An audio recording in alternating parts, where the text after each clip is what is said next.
The reading from the Song of Songs this morning is a love song. Many times in the scriptures, we have love songs or poetry, which refers to God's love for us. Here in this beautiful rendition, we have young love that is so filled with exuberance and so filled with attachment and so filled with deep feelings and emotions. And with human beings, young love is so very beautiful.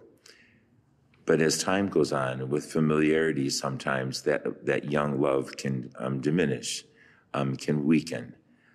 But that never happens with God. His love for us is always constant. It's always faithful. It's always true. It never lessens. And that's the message of Christmas, that God's love for us is always with us.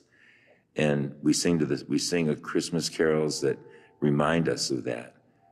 Joy to the world, the Savior reigns. Let us receive our King. We remember 2,000 years ago when Jesus was born on this earth, but he's with us now. He's with us in the liturgy of the church. And so we're filled with a kind of joy at Christmas time, just with the realization that Christ is with us. And we must never let that grow lessen in any way whatsoever. The Christmas season always helps us to renew our realization, the fact that God is with us. Elizabeth was so overcome just at the presence of Mary. The baby in her womb leaped for joy. That was John the Baptist. The connection between Jesus and John is so important. And our Blessed Mother and Elizabeth were just filled with the realization of the Savior being present.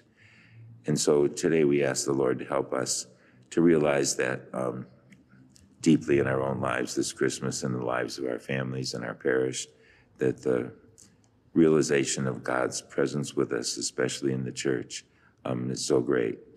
And we're not there yet because we're still waiting for the second time Christ comes, when he'll bring all these things together in fulfillment.